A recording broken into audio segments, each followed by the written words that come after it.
미국 전문가 채널 시청자 여러분 안녕하세요. 오늘은 해외 송금에 대한 이야기를 해볼 텐데요. 그 중에 송금을 하는 자체가 세금을 내야 하는 상황이 벌어질 수 있는가 라는 공통적인 질문이 많이 있습니다. 따라서 미국에 거주하는 세법상 내국인이 한국이나 외국에 누군가에게 송금을 할 때 여러분들이 알고 계셔야 하는 부분을 설명드리되, 송금 상황에 따라서 여러 가지 규정이 적용될 수 있고 사람들마다 거래마다 모두 다를 수 있지만 일반적으로 적용이 되는 원칙을 설명드린다는 점 미리 말씀드리겠습니다.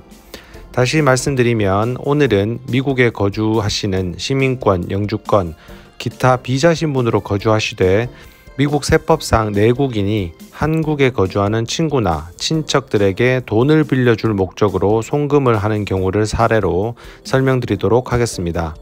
그 중에 가장 많이 하시는 질문들을 바탕으로 답변을 드리겠습니다. 첫째, 송금을 받는 한국인은 소득이 되나요?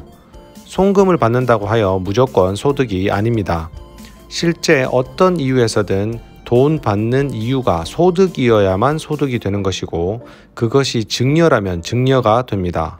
또한 송금 목적이 빌려주는 경우도 있을 수 있겠습니다.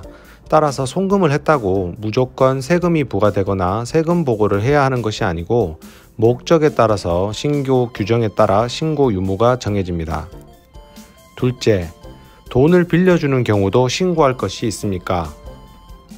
미국의 경우 돈을 빌려주는 경우 규정상 연방정부의 규정에 의한 최소한의 이자를 부과해야 합니다. 또한 차용증도 미리 작성을 해야 합니다. Minimum Applicable Federal Rate 이라는 이자율에 근거하여 일정 최소한의 이자를 부과를 하고, 해당 이자에 대해서는 소득세 신고 시 합산이 되어야 합니다. 받는 사람이 누구인지는 중요한 것이 아니며 최소한 이자를 받지 않는 경우 소득세 누락에 대한 추정에 의한 추정세를 추후 부과될 수 있다는 점 양지해 주시고, 최저 이자율은 변경될 수 있고 화면에 보시는 것은 2021년 11월 이후 적용되는 이자율입니다. 셋째, 송금하는 돈이 증여라면 어떤 보고가 필요한가요? 미국의 증여세는 증여를 하는 사람이 보고를 해야 합니다. 따라서 송금을 하시는 분이 증여라면 증여세 신고를 개인소득세 신고 시에 같이 하셔야 하고, 증여받는 한국인은 한국증여세법 규정에 따라 신고 유무를 판단하여 상황에 따라 신고하셔야 합니다. 넷째, 송금하는 돈이 빌려주는 돈이라면 차용증을 작성해야 하나요? 돈을 주고받는 분의 관계가 친척이든 친구이든 무관하게 차용증은 작성해 두시는 것이 좋겠습니다. 미국의 경우는 송금하시는 분이 거래하시는 은행에서 송금을 하시고 송금하는 목적을 미리 은행에 알려주어야 1만 불 이상 송금이 되는 경우 필요하면 은행에서 별도로 재무성으로 거래 보고를 하게 됩니다. 은행 거래 입출금에 대한 은행 신고 규정은 현재는 거래별 1만 불 이상의 거래지만 현재 보고 규정이 기간과 액수 모두 앞으로 보다 강화될 것으로 전망됩니다. 다섯째, 한국에서 돈을 빌리는 경우 증여가 아니니 보고할 것은 없나요?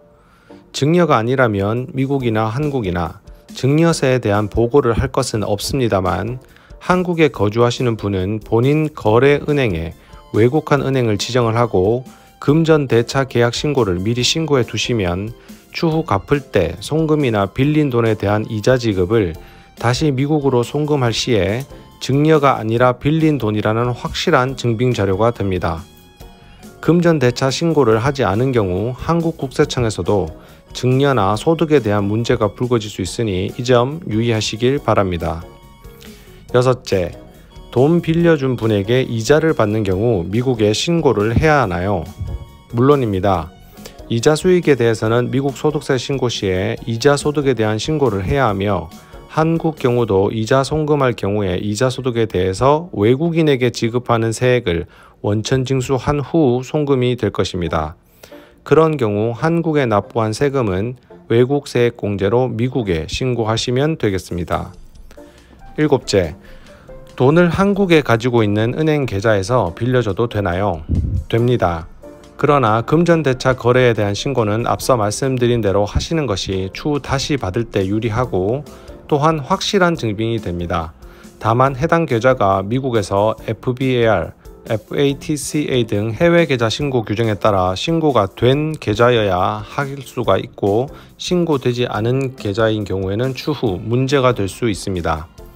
추가적으로 유의해야 할 사항들은 송금을 한국에서 미국으로 할 때는 환율의 손실분도 잘 고려하셔서 하셔야 할 것이고, 다른 사람의 명의로 된 계좌로 송금을 하는 경우 탈세로 오해받을 수 있으니 지양하시기 바랍니다. 미국 국세청 감사 규정상 일반적으로 소득세 신고서 증빙 관련 서류를 3년 이상 유지하는 것이 좋습니다. 여러가지 세금과 관련하여 사기나 심각한 문제가 발생이 되면 3년 이상도 국세청에서는 감사를 할 수 있는 권한을 가지고 있지만, 일반적으로 최근 신고일로부터 3년 전까지가 감사기간이라고 보면 되겠습니다.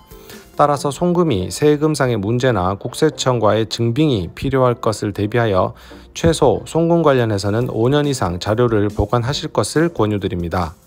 오늘은 송금, 그 중에서 특히 미국 거주자가 한국에 거주하시는 분에게 송금할 때 자주 하는 질문을 바탕으로 정보 전달 드렸습니다. 건강은 최고의 재산이라고 합니다. 시청자 여러분들의 건강을 항상 기원하며 오늘도 시청해 주셔서 대단히 감사합니다.